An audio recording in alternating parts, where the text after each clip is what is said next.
All right, we'll get underway. So good afternoon or good morning, everyone, for those of you on the Western time zones. Just a quick little bit of housekeeping. I'm going to ask that you all put yourselves on mute. You can do so using the little mute microphone or the microphone button down on the bottom of your screen.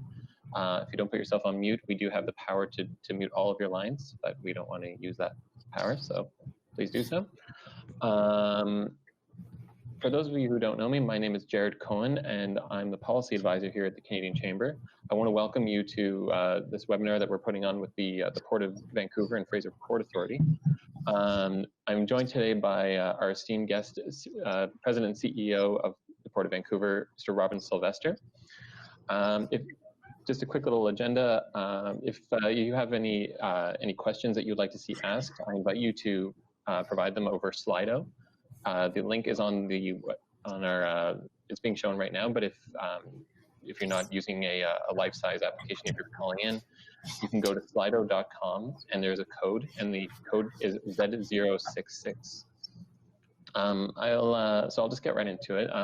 Again, thank you for joining us. For those who aren't who don't know me, I'm joined today by Mr. Robin Silvester, and so Mr. Robin Silvester, as I mentioned, is the President and CEO of the Vancouver Fraser Port Authority, which is the federal agency responsible for enabling Canada's trade through the port, which is Canada's largest port and North America's third largest. The port handles about $200 billion in trade annually and sustains about 115,000 jobs across Canada. He's been with the port for over a decade now, and he's seen unprecedented port growth due to the Port Authority-led infrastructure investments in Vancouver's gateway, which have helped leverage and support private sector investments across the port. During his tenure, he's also seen shared investments in the gateway, which have helped drive more than 40% growth in international trade through the Port of Vancouver. It's also under Robin's leadership, the Port Authority has set and has advanced a vision to make the Port of Vancouver the world's most sustainable port as a global leader at delivering economic prosperity through trade, protecting the environment, and enabling thriving local communities. The port is winning significant recognition for its environmental programs, such as the world-leading ECHO program, as well as its three-pillar sustainability work. It's received awards such as the Ocean Award for Leadership in Ocean Conservation, a Lloyd's List Americas Award in the Environment category, and a Governance Professionals of Canada Excellence Award for Sustainability Governance. And prior to joining the Port Authority, Robin was the Chief Executive for Australian Property and Facilities Management Business, United Grape Services ANZ, or ANZ, sorry, we're in Canada. He held senior roles in Vancouver, London, and Sydney with the P&O ports, including acquiring and operating Centerm Terminal in Vancouver, and held business management and strategy roles in the UK steel and chemicals industries. He holds a master's degree in mechanical engineering from Cambridge University and has completed the corporate finance program at the London Business School and the ICD Director's Education Program. He sits on a variety of boards, such as being the past chair of the Greater Vancouver Board of Trade and is co-chair of the President's Group, a network of business leaders in British Columbia focused on helping increase employment opportunities for people with disabilities. So I've talked enough. I'm going to turn it over to you, Robin, and you can deliver your presentation. Thanks, Jared. No, it's a pleasure to be here today and have the opportunity to talk to the Chamber and members of your organisation. We really appreciate the relationship we have with you and the great work you do advocating for businesses large and small all across Canada. So keep up the good work. So today I want to just give a bit of an overview of the Port Authority, what it is and what it does, talk about how things have been going through the port system in this somewhat abnormal year, to say the least, for all of us, and then talk a bit about that long-term infrastructure agenda, which is so important to the recovery from this current year, but more important to the long-term economic growth of our nation. So if we move to the next slide, the good news is that the port system has been, in many ways, remarkably resilient through this challenging year. And that's testament to organizations throughout the supply chain, dealing with the challenges, working together, keeping goods moving in and out of our country. And really, as such, the system has been an engine for Canada's economy. We've seen different effects on the economy as a result of the COVID pandemic, but it's been really important and positive to see the port supply chain continuing to enable Canada's trade relationships that are a foundation of a big part of our economy. There's no doubt that businesses throughout the supply chain have incurred significant extra costs dealing with the challenges of this year and making sure that workers can work safely. but businesses have stayed in business and kept trade moving. At the mid-year point, we were only about 1% down on total trade volume through the port by comparison with last year. And at the September point, we're about 2% down, having seen steelmaking coal soften off a bit. But overall, really much, much more positive than we might have expected just a few months ago when this sort of pandemic started to hit North America. If we go to the next slide. Just to talk a little bit about what is the Vancouver Fraser Port Authority. We're the federal agency that stewards the Port of Vancouver, that manages the lands within the port, and we're fundamentally structured to facilitate Canada's trade, ensuring safety, environmental protection, and consideration for local communities. That structure comes directly through the Canada Marine Act. We have a complex jurisdiction. Those of you who know the Lower Mainland will know we border 16 municipalities as the port of the 22 around the Lower Mainland. We intersect the territories of a number of the traditional territories of a number of Coast Salish First Nations, including the Treaty Nation at Tawasin and the Musqueam, Squamish and Tsleil-Waututh around the Burrard Inlet and our other lands. So we deal with a lot of complexity in the local community. But we are also Canada's largest port by far. And if we go to the next slide. In fact, if you add up the next 5 ports after the Port of Vancouver, you reach about the amount of cargo handled through the Port of Vancouver. This cargo movement supports 115,000 jobs in the supply chain alone. Most of those jobs here in the Lower Mainland, but through the railway network and the road system and trucks stretching out across our country. We've seen a decade of steady trade growth through the port. And in fact, we've grown by around the size of the 2nd or 3rd largest port in the country over just the last 10 years. And that has been a resilient picture in this most challenging of years, as I said. We have a very diverse range of cargo. We enable trade for Canada with more than 170 countries around the world. And we've been able to keep that trade moving through the course of this year. We saw in the 2008-9 recession that trade bounces back quickly. We've actually seen it bounce back even more quickly through the pandemic and the associated economic recession this year. Let's go to the next slide. So just to talk in a little more detail about some of those headlines on a cargo movement perspective. Cargo volumes are close to 2019 levels, even sort of this far through 2020, despite everything we've experienced this year. As I said, at the end of September, total cargo volume about 2% down by comparison with 2019. But that masks a lot of ups and downs in the different sectors. Obviously, we don't count cruise in terms of total cargo volume because it's passengers, but the cruise season has been for us the clearest window into the challenges the service sector in the economy has faced, with no cruise ships calling in Vancouver this year at all. And that has a ripple effect through the local economy, restaurants, tourism businesses, and all those things. At the other end of the spectrum, grain is up 20% over last year, and last year was a record year. So the grain supply chain has been moving extremely well. Potash similarly ahead of last year. Containers around 5% down at this point by comparison with last year. Interestingly, in the 2008-9 recession, they dropped down to about 15% below the previous year. This time, only 8% below the previous year at the lowest point.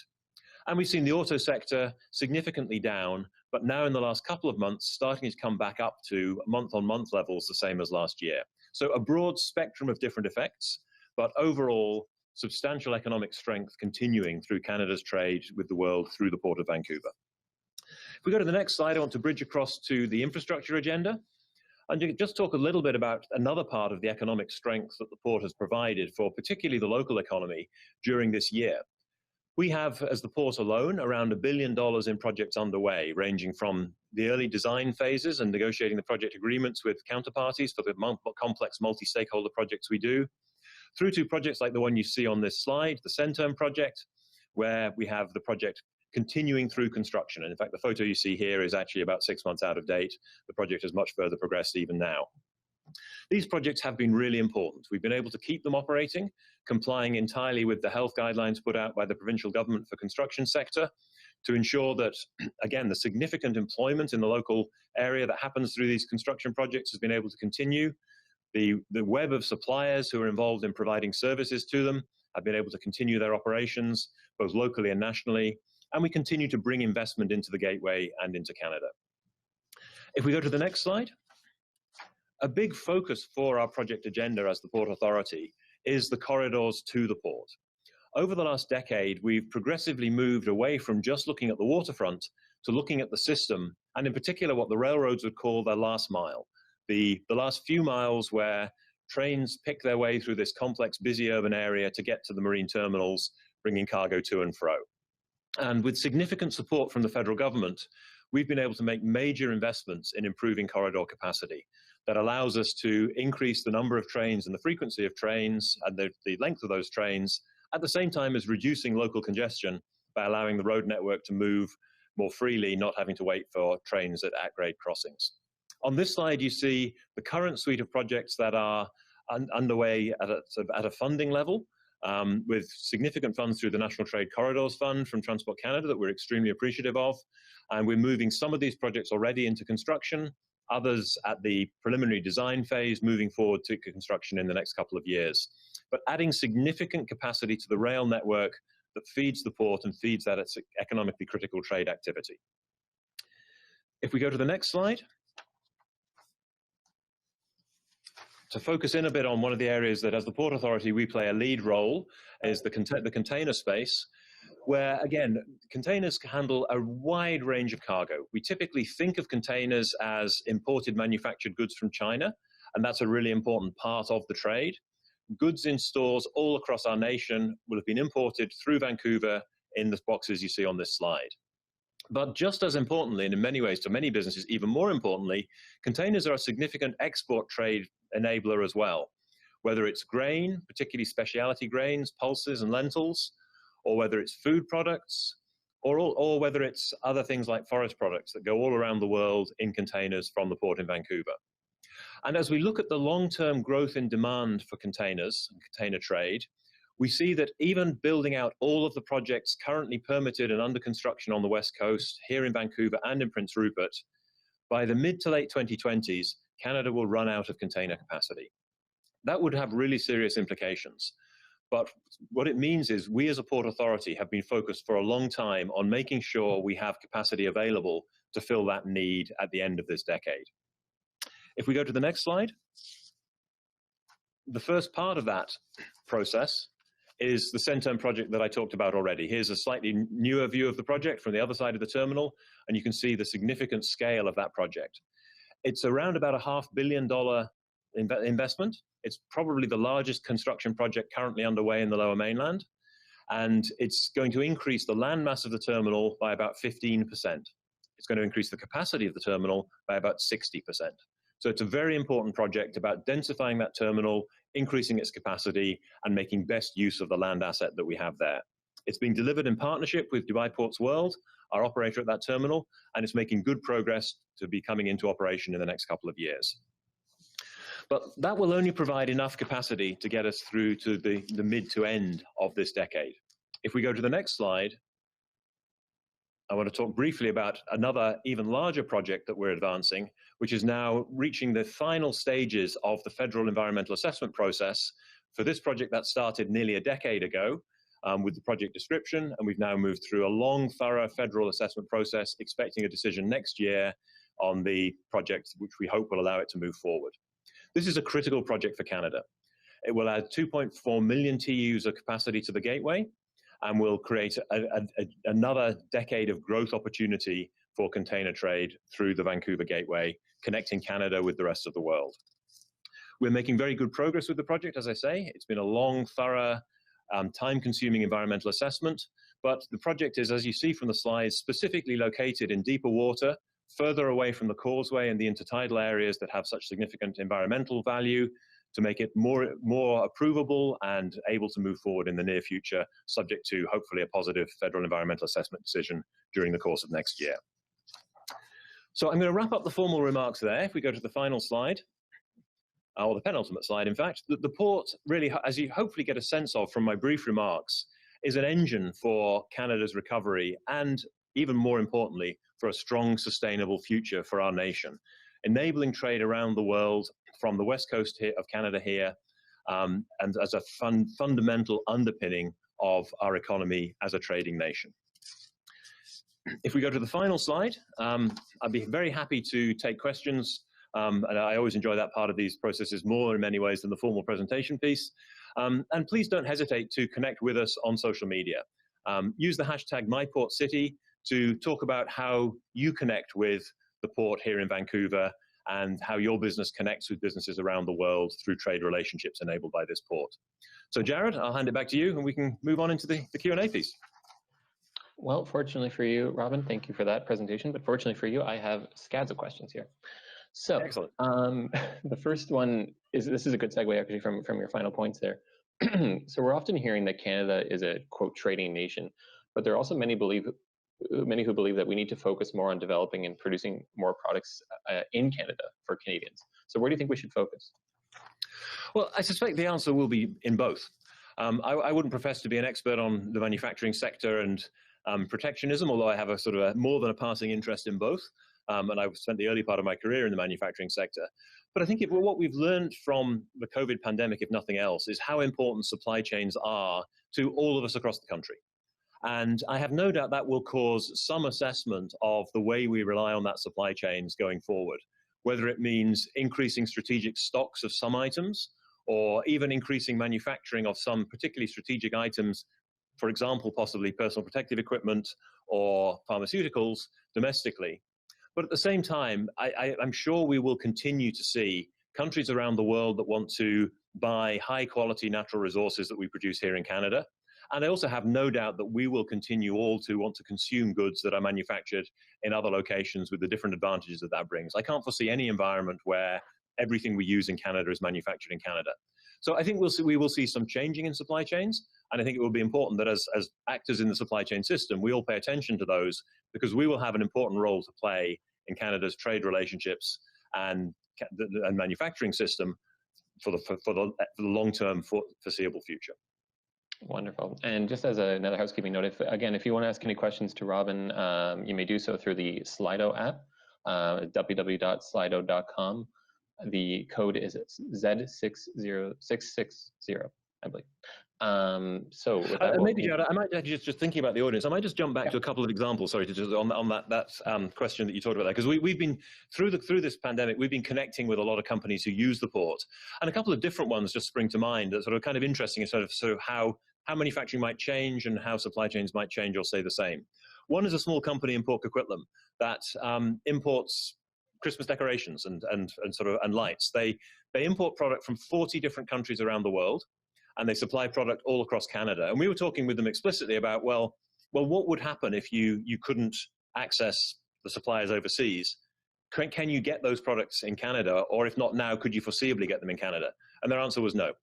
They couldn't foresee getting those products in Canada. There's no way of getting them now, and they wouldn't imagine they would have a business if they weren't able to get product from those 40 countries around the world.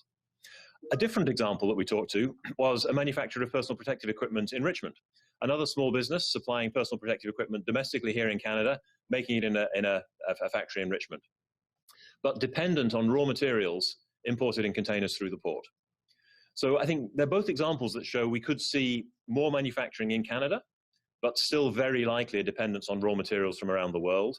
And we have numerous businesses, large and small, throughout our country that are totally dependent on trade relationships through ports around the country. Great, and we certainly wouldn't want to be without Christmas decorations. I think it's probably one of the most. We need something to help us celebrate this year. Exactly. So thank you for helping to keep the Grinch at bay. How is, I guess I'll have to address the elephant in the room then. So how has the port had to adapt its operations to address the ongoing pandemic? And how have you, and you've sort of touched on this already, but how have you seen regional international supply chains adapt? Well, there's been a fantastic effort by businesses throughout the supply chain to adapt. At the early stages of the pandemic in March, we saw the businesses coming together, building on strong existing relationships to work out how they could make sure they kept frontline essential service workers safe, because transportation was deemed as an essential service, and how they could keep trade moving. And that meant a lot of changes in the operating businesses, whether it was creating extra lunchroom space so that people could space out more when they're having their breaks, when they're working at marine terminals, whether it was realigning office arrangements. You can see that I'm in the office here in the port. Our offices are available on a voluntary basis to a maximum of about a third of the capacity we would have held previously. And businesses all around the port system have undergone the same sort of change. And also, very importantly, on the marine terminals, making sure, working with the union very closely, the Employers Association and the union, to make sure safety processes are in place to clean down equipment between shifts, to provide workers the the protective equipment they need to be able to sanitize equipment, to keep themselves safe, and to keep working. So significant extra incurred costs, but keeping the supply chain moving. In terms of how we've seen the supply chains move, it's probably too early to say how they'll move in the long term.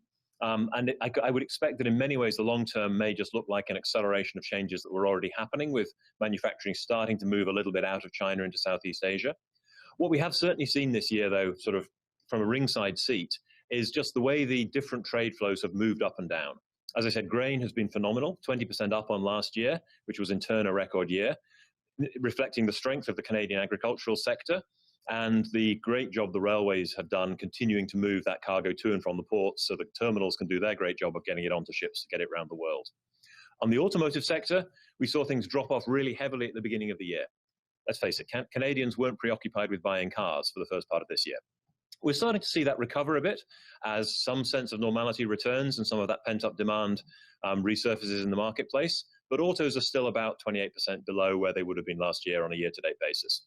Nothing happened in cruise, which has had significant negative impacts for the tourism sector as one part of the challenges they're facing. And in containers, as I said, we saw volumes go down quite quickly, first when China closed, then came back up a bit when China opened, and went down as North America shut down, and now have come back up again to more or less the same level month on month that they were a year ago. So we have a ringside seat into the way the economy has transitioned short term, but for the longer term, I think we'll see that unfold over a time frame of months and years rather than weeks and months. Perfect. Thank you very much. Yeah. So keeping on the COVID track, how can we ensure then, or how can you ensure that you have statistical and projection accuracy given events like COVID, or even something like a rail blockade, which happened a long time ago in February? Feels that way. It feels, yeah, I think I say about a decade ago. How given that events like this can occur at any time, how do you ensure that there's accuracy when these things kind of occur? Yeah, no, it's a great question. I mean, I'm tempted to go to the old quip that sort of forecasting is difficult, especially when it's about the future. But I mean, it's fundamentally, we spend a lot of time. I mean, we're fundamentally an infrastructure developer to enable Canada's trade. And so we spend a lot of time thinking about and trying to get the best sense we can of how trade flows might move into the future. And a lot of it comes back down to understanding what are the fundamental drivers of trade. And really it comes down to population, GDP, and growth in population, growth in GDP per capita. We know Canada is growing. We know that even in the pandemic, although immigration has reduced somewhat, we continue to be a country that welcomes immigrants as a way of growing our population, and it's part and parcel of what we are as a nation. And we can expect that growth will lead to growing trade. We also know that populations around the world are growing, and demand for high quality food products, agricultural products from Canada, fertilizers from Canada, steelmaking coal that goes into so many different sort of parts of society, we can expect all those things will continue to grow. So the fundamental drivers continue to be there. The other thing we know from past experience is that recessions come and go. I've mentioned a couple of times already the 2008-9 global financial crisis, which was the biggest recession since the Great Depression in the 30s. We saw trade bounce back within a year to 18 months and continue on a growth trajectory in that recession. We've already seen trade bounce back in this pandemic faster than we saw that time. So we can have, I think, good confidence that the fundamental picture for the port and for Canada will be growth. And long-term infrastructure projects, you don't course correct on a week-to-week basis. You get the best long-term understanding you can, and you build that infrastructure to meet that long-term requirement. So overall, we're confident. We will no doubt fail to predict the next recession. If we were that good, we'd all be sitting on a beach with our futures contracts in our pocket. But we can also have no doubt that Canada is a trading nation and will continue to be for a long time. Yeah, rest assured, I like that. It is difficult to forecast, especially when we're talking about the future. So talking about your port activity. So what makes the port, in your mind, a viable location for investment, government or otherwise? What do you think it does differently from its counterparts, both global and domestic? Well, there are I'll break that up into a couple of things. I mean, there are some things that just are about the port because of where it is, and then there are some things about the port because of what we do what we collectively do with our partners. The port because of where it is. I mean, we are one of 2 points on the west coast of Canada where the Class 1 railroad meets the waterfront. I mean, 3 if you include Kitimat, although it's a fairly short low-capacity line into Kitimat itself. So between Vancouver and Prince Rupert, we are Canada's trade connection to places west of Canada. And if you look over the last century or so, the economic focus globally has really moved from being to the east of us to now being more to the west of us. So Vancouver is a critical gateway for Canada to trade with nations all around the Pacific. And indeed, a big part of our trade goes actually further afield all the way across to South Asia. And that most efficiently happens through the west coast, through sort of the location where the railroad meets the water. That's why Vancouver's here, I guess, as the modern city that we have. So that's just geography, and that's kind of where ports tend to be, I can't ever see Canada creating another transcontinental railroad. It's tough enough creating infrastructure in a single place, never mind trying to create infrastructure the width of our country in a linear fashion. So I think Vancouver and Prince Rupert will play critical roles going forward for that reason. But if you then look at, well, the Port Authority, why is it important and why are we succeeding because of what we do? And I'd highlight a couple of things that I think we've done that are leading from a perspective of port authorities around the world. One of them is, I touched on it in my remarks, is, I mean, already about 10 years ago, we started moving to think about not just the waterfront, but the connections to the waterfront, and really building out the infrastructure that allows us to get cargo to and from the port through that last mile, through the complex urban area. I think we're ahead of many, if not all, of our competitors in doing that. With the support of the federal government, with the commitment of stakeholders through the system, we've built out already over $1 billion of connecting infrastructure, and we're now in the sort of the next round of building a further $1 billion. That's what's enabling the growth here in the port in Vancouver, and it's a pattern that others are starting to pay attention to, but we were very much a first mover in that space. Linked to that, the other thing that we're doing, which I see again driving long-term competitiveness, is really starting to leverage technology tools to better understand that system, to actually gather data for every rail car that moves to the port from the western provinces, at a rail car by rail car data, and use that data to analyze how the supply chain is performing on a day-to-day, week-to-week basis, how we can work with the stakeholders in the supply chain to improve its performance, but also where the bottlenecks are so that we can spend those infrastructure dollars in the most effective way to further increase capacity.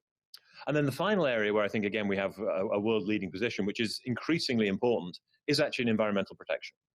We've done a lot of work which is getting recognition around the world, as you mentioned in your introduction, whether it's on mitigating the impact of shipping on cetaceans, on whales, or whether it's on managing and understanding the environmental emissions relating to the port system and having a good baseline as the sort of the start to reducing those emissions as we continue to grow the port. So a number of areas where what we're doing, I think, is also leading and really underpinning that ability to grow into the long term. Wonderful. I'm actually just kind of curious if we could talk a bit more about the environmental and sustainable side, given the title of this webinar, and I think some of the participants in this call. So if you could maybe just elaborate a little bit more on that. Yeah, I'd be happy to. I mean, and really for us, it's sort of our focus on it comes right out of the Canada Marine Act, as I said. And if you look, we set out our mission as being to enable Canada's trade, ensuring safety, protection of the environment, and consideration of communities. And you can draw a line from that single statement back to the purpose clause of the Canada Marine Act. So we're set up by statute to certainly enable Canada's growing trade, but also to protect the environment. But it's more than just that. I think anybody on this call, anybody in Canada, cares about the environment. We want to make sure we look after the environment around us and we contribute to it getting better, not worse. And that's nowhere more important, arguably, than here on the West Coast, the ancestral home of Greenpeace and many other environmental movements. And for that fact, many of us who've chosen to move here and live here have done so because it's a beautiful part of the world and it's a part of the world we want to protect.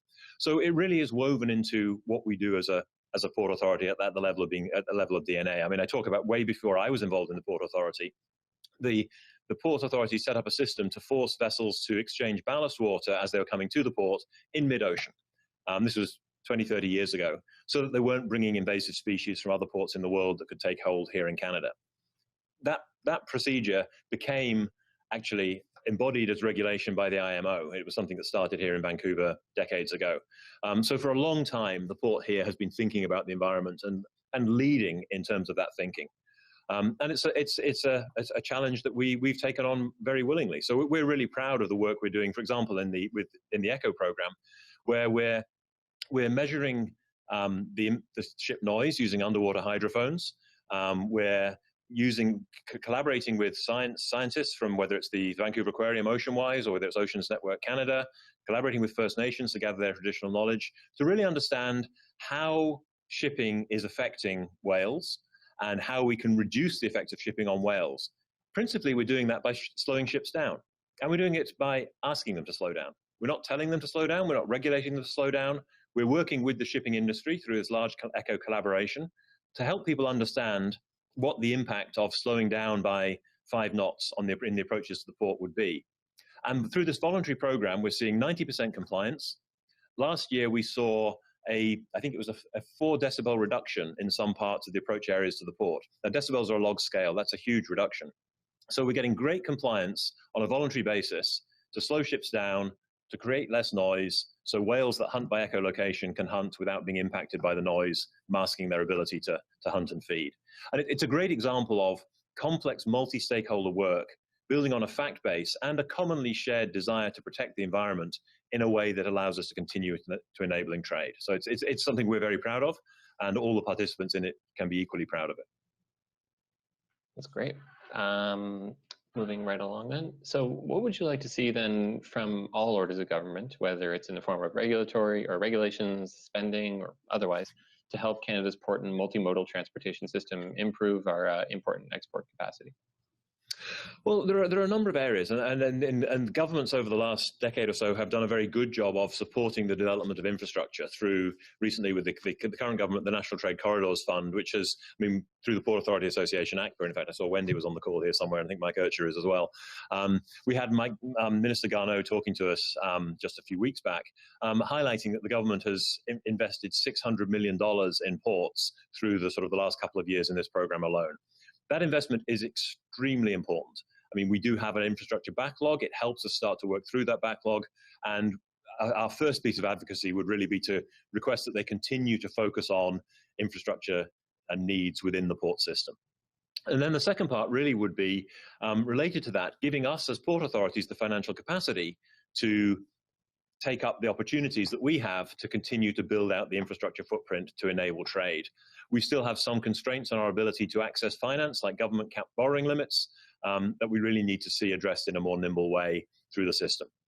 Beyond that, I think, though, then it is really the bigger picture piece about just understanding the challenges of creating infrastructure in Canada, and this important balance of, just as we see, enabling trade in the economy while protecting the environment and also enabling thriving communities, but recognizing that is a complex balance that has to be struck. And we have to have processes that allow us to strike that balance rather than just constrain us in endless process that slows down and frustrates the ability to actually deliver the right infrastructure in the right way to support our long-term trade.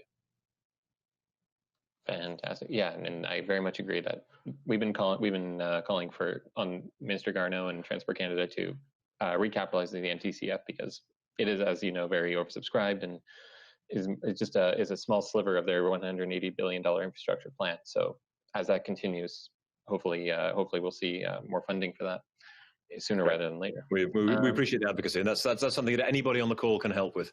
All voices are welcome on that piece. Coalition of the willing on that for sure. But let's look at the converse. Let's say, what would happen if, hypothetically, there would be no more spending on trade enabling infrastructure and transport? What would happen if it was halted, and how would you work with what you have currently as an industry? Well, what we have would be very busy, for a starter. I talk about us as being a long-term infrastructure developer, which is exactly what we are. But at times it feels like we're really running hard just to keep up. As I say, we currently have an agenda of $1 billion of projects moving through process. We have that critical Roberts Bank Terminal 2 project nearing the end of its long environmental assessment process. We need to successfully move all of these things forward. If we're not able to, we lose our ability to grow trade in Canada. We become dependent on the US, and I think if the last 4 years have taught us anything, it's taught us that being dependent on a neighbor to the south is probably not the best strategic plan for us as a nation. And in that also, we risk losing competitiveness by virtue of not having sort of infrastructure capacity available to meet demand. Capacity becomes scarce and prices go up, and that effectively becomes a tax on trade. So it really is important that if we expect as a nation to continue to grow in population and grow in GDP, we continue to grow the infrastructure that allows us to trade, which underpins our economic well-being at so many different levels. If we fail to allow that infrastructure growth to happen, or we arbitrarily cap it in any way, we will damage the economy, and in a way that is measurable and noticeable. You said in your opening remarks from our economic impact stat, $200 billion of trade is moved through the port in Vancouver every day. Sorry, every year, $500 million every day, $200 billion a year. It's a big part of Canada's GDP. $1 in 3 of Canada's trade beyond North America moves through this port. If we can't accommodate that growth, businesses across the country will very quickly feel the impacts of that. Fantastic. And so that just comes to my last question before we go into the audience Q&A. So yeah, why would the port take on responsibility for economic development?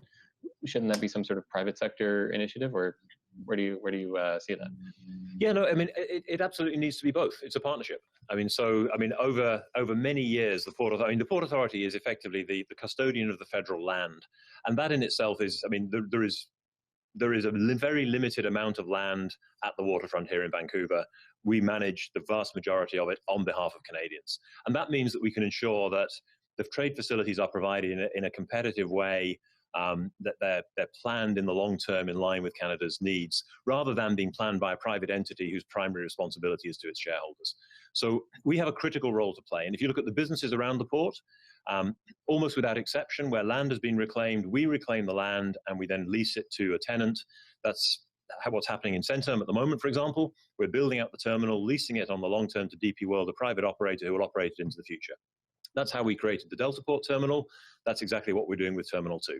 Getting the permits to build the land, to then lease it to a long-term operator, who will be a private sector operator, who can then operate the terminal in an efficient way to meet Canada's needs. And sitting at the heart of that, we can ensure that the port system is developed in a competitive way, which in fact we're required to do. Again, coming back to the Canada Marine Act, a core in the purpose of the Act is to provide competitive trade-enabling infrastructure available to users at competitive price. That means ensuring we have the right number of options for exporters trying to get their load of grain somewhere around the world in a container, that they have competitive options to choose from here in the port, and that they have access to facilities to meet their growth demand into the long term. So it's very much a partnership.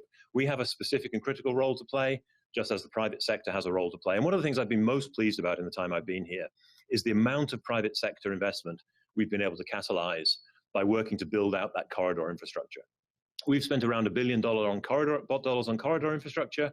As a result, over $2 billion has been spent by private companies investing in marine terminal infrastructure to build Canada's trade capacity.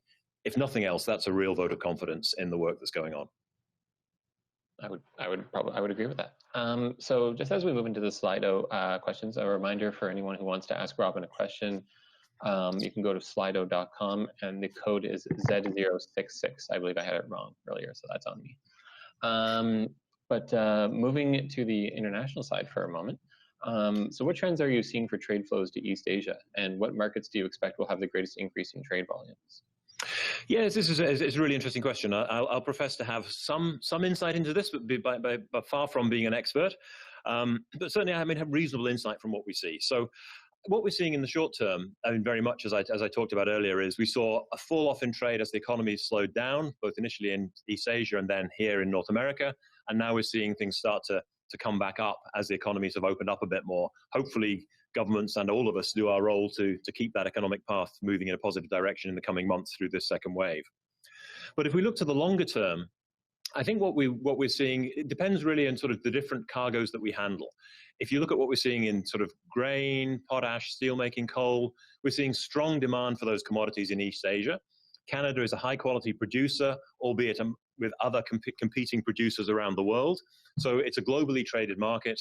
We have high quality product. It's important we continue to have a cost effective supply chain so Canadian producers can get their product to users in East Asia.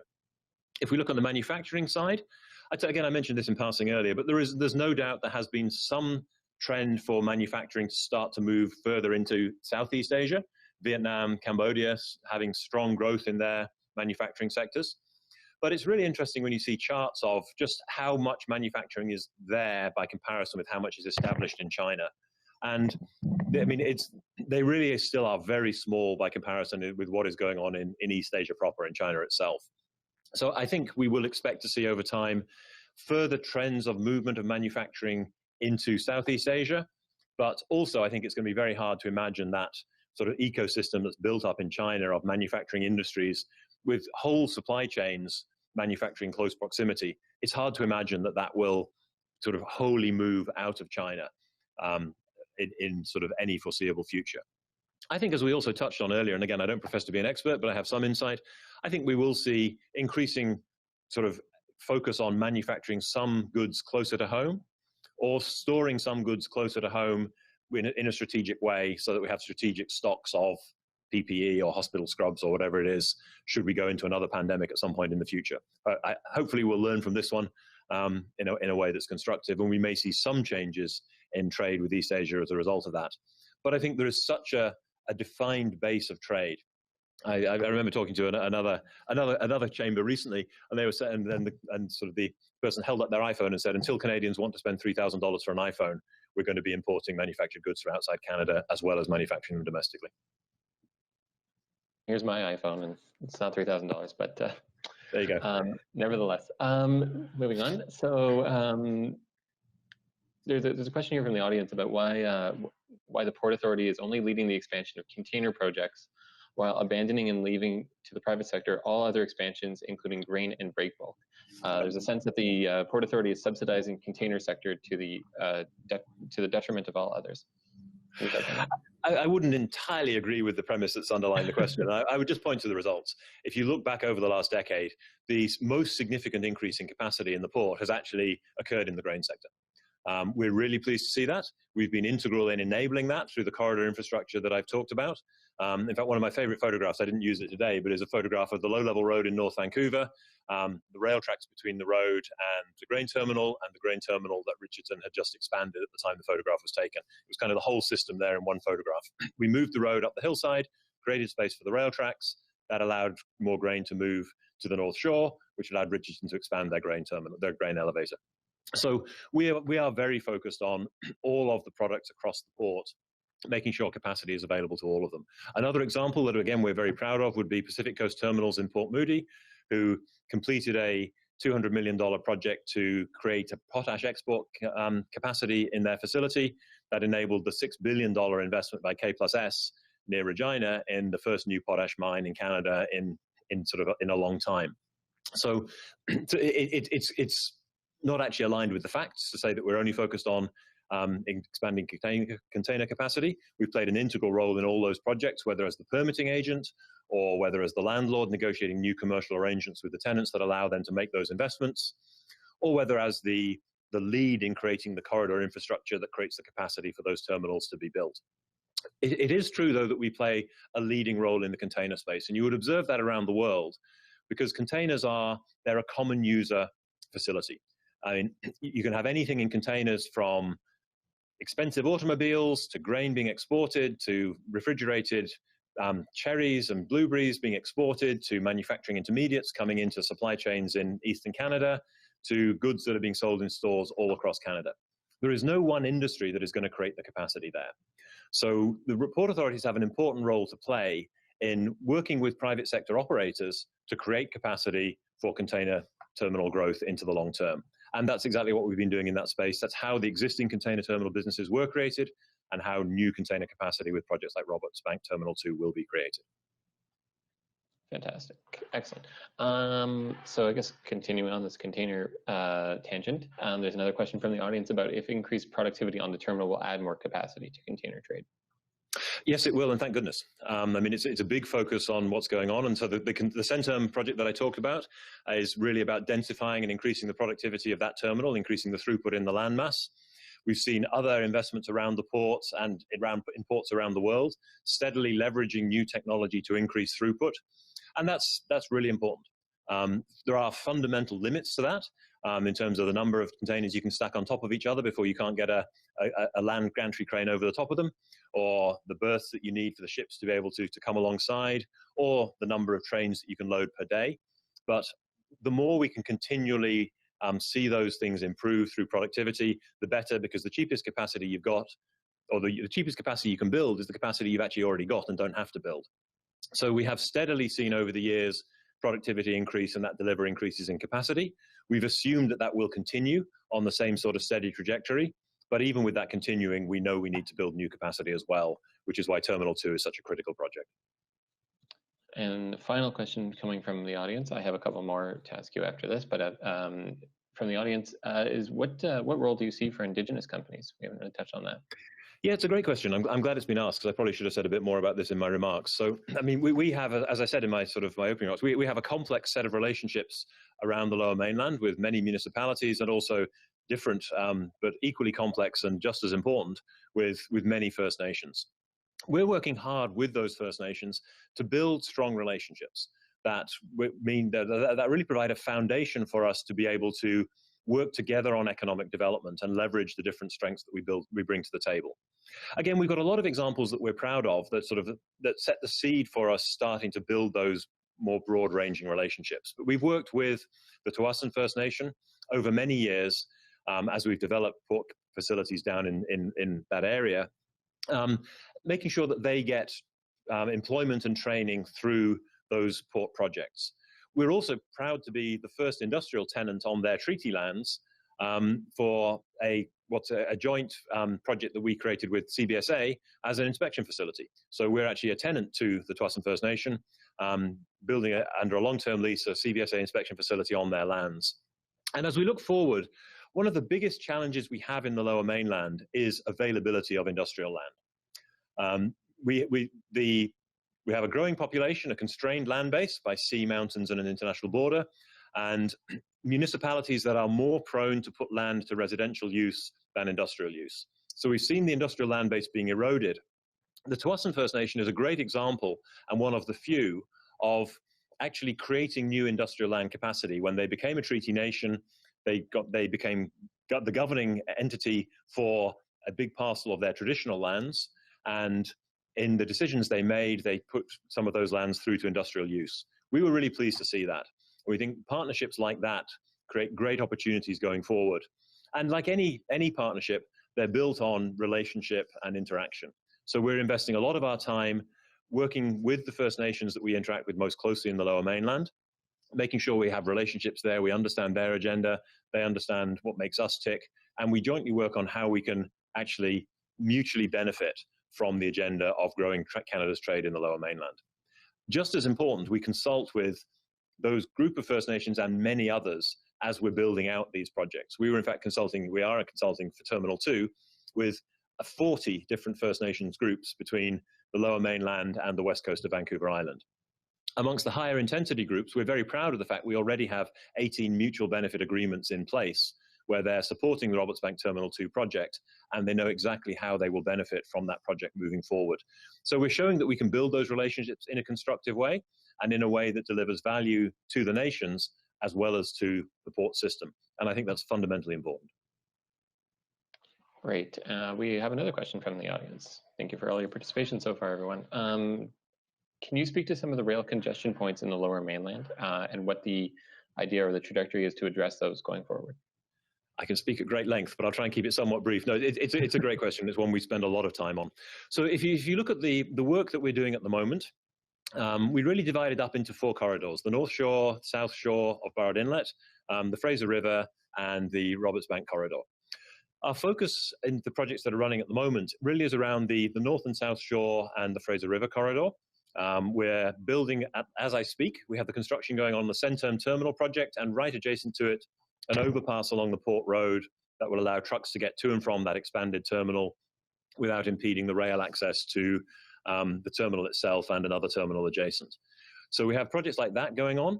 If we move further out along that corridor, back out to where the CP rail yards are, for those who know the Lower Mainland system in Coquitlam, we're looking at the design phase of a number of projects there to separate road and rail to increase the ability to move trains in and out of the yard without disrupting local traffic. So if you're in that region, Kennedy Road, Harris Road, the Pitt River Colony Farm area are all areas we're currently doing design projects. And if you go across to Pitt Meadows, we're currently focusing, sorry, that's Harris and Kennedy, it's Kingswood and Westwood and Kingsway in Coquitlam, and Harris Road and Kennedy Road in Pitt Meadows, we're actually moving into the design phase of projects. So, and it's simple stuff. it's road bridges over railways, or road underpasses under railways that disconnect the rail from the car traffic and the truck traffic and allow each to move without the other being interrupted by the other.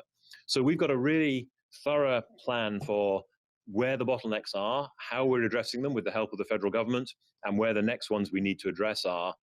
And it's all built up from detailed rail modeling and, going back to your question, the best forecasts we can get our hands on the demand requirements of the different marine terminals into the long term. So it's something we spend a lot of time on. And I sense that maybe underneath the question is a desire for more detail than I can give in 2 minutes, but I'd encourage whoever it is, if they want more information, to reach out to us, either put something on Twitter and we'll connect with you, or reach out direct to any of my team and we'll happily talk you through it in more detail.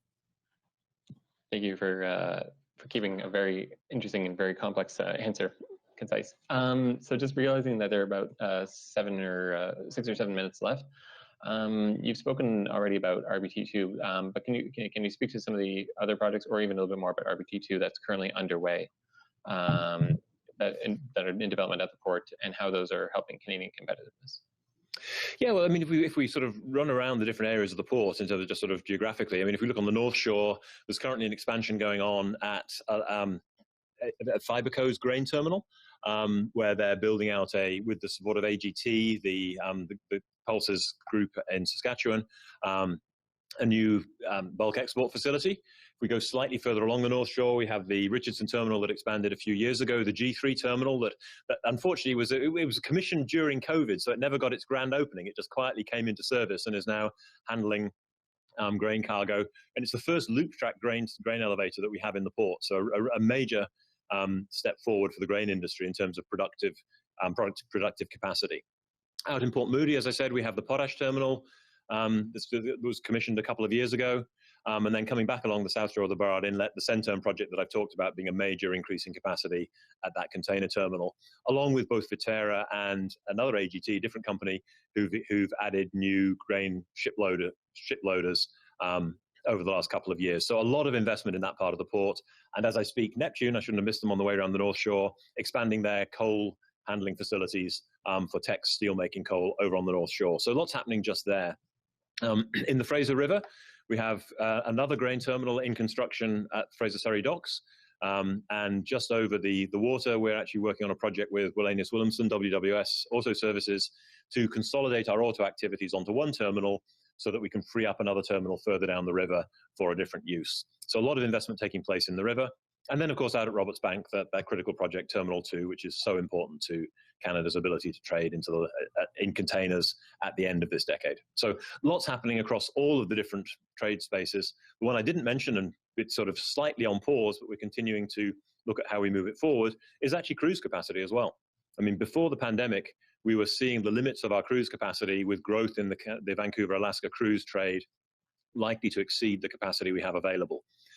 Clearly, the cruise industry has got a challenging couple of years to get back on its feet, but we fully expect that they will. So we continue to look at what the options are to expand cruise trade through Vancouver, probably in a slightly longer term than we were looking a year or so ago. But lots going on. Yeah, no doubt. I have just 2 more questions, and then that's probably be enough. Can you discuss the role of digitization in the Marines, in your operations and in the marine sector, perhaps writ large, and how it might influence? I mean, it's obviously, as we're saying, it's difficult to predict the future, but how it might influence activities in the next maybe 20 to 30 years or so. Yeah, I mean, it's having impacts all across the port-related supply chain, whether it's shipping companies coming together with electronic trade platforms to provide better access to information to their customers, and in turn make those trade flows more efficient, whether it's marine terminals using technology to increase the productivity of the terminals, working closely with labor to make sure that's done in the right way. And probably the best example I can give really is to go back to that one for the Port Authority for us, because I know it intimately, where we're using big data tools to gather data sets that we never previously had access to. I talked a bit about the rail data, but equally interesting, and perhaps where this thinking started for us, is actually in container trucks. I mean, there's a fleet of around 1,500 container trucks spread across 50 or so different companies that service the container terminals in the port. It's a complex system, but we have a radio data GPS on every one of those trucks as a requirement for them to be able to access the port. We know where every truck is every minute of the day. That means we know how long it takes the truck to move through a marine terminal. and the terminals can use that data to make sure they're processing trucks in an appropriate time. And in fact, there are penalties if they don't process the trucks within defined time limits, because historically that had been a cause of a lot of disruption and dissatisfaction amongst the trucking community. But that was where the technology was first installed. What it's given us is a data set that shows where all of the container trucks serving the port, how they travel around the lower mainland. And that's giving us the ability to look at where the land requirements are, where the infrastructure bottlenecks are, even some interesting things like you start to get a sense of how tolls being taken off the Port Mann Bridge started to affect truck flows from south of the river across into the Burrard Inlet marine terminal. So we've got about 5 years of history with that data set now, and starting to understand how powerful that data is, not only to manage operations, but also to plan infrastructure. And we're actually just at a stage now of starting to unlock new capabilities in those tools to the trucking companies to use that data set to start to better plan the maintenance of their truck fleets. For the more sophisticated operators, having real-time data about how the truck is being used as a feed into the way they perform the regular maintenance on those trucks. So I think the area of big data and analytics on big data sets is going to be a big driver of how we continue to make the port system in Vancouver more efficient by really better understanding at a level we never could previously what the bottlenecks are, how they can be alleviated, and how they can be alleviated not just necessarily from a build more infrastructure point of view, but also from a sort of different modes of operation, different ways of collaborating amongst stakeholders to ensure that the capacity we have today is used in the most efficient way as well. So it's a really exciting space where I think right from the ship on the ocean through to the train moving across to Eastern Canada, we're going to see a lot of change as a result of new technology being leveraged, allowing us to do things that we couldn't do previously collectively as a supply chain. So it's just 1 minute before the hour. Final 45-second answer. For some of the chambers perhaps on this call, what do you think that it is that local chambers and boards of trade can do to help local businesses can do to help support container trade in Canada? Well, I think the main thing you can do actually is raise your voice. You're a powerful network. You're listened to by policymakers. And I would really encourage you, as I said, as I closed up my formal remarks, to tweet out how the port makes a difference to you and your members. Hashtag MyPortCity. Let us know how the port matters to you, and you can help amplify the voice to continue the work that government has been doing to build infrastructure that helps all of us trade with businesses and countries around the world. So please don't be shy. Get out on social media and use the power of your network and the power of your voice to support Canada's trade and the Vancouver Gateway as a critical enabler of that. And so there you have it, folks. Well, so it's just 2 o'clock now, Eastern. So we're going to wrap it up there. But Robin, I want to thank you very much for your time today. And you've provided a very, very insightful look into port activity and the marine sector writ large. So thank you so much for all that. Not at all. Thank you. I enjoyed the opportunity. So I appreciate the chance to talk a bit about what's going on. And we certainly appreciate the business that so many of your Chambers members bring through the port in Vancouver. We wouldn't be here without it. Well, I'm happy to hear that. So thank you everyone for attending, and have a great rest of your day, afternoon, morning, what have you, and take care.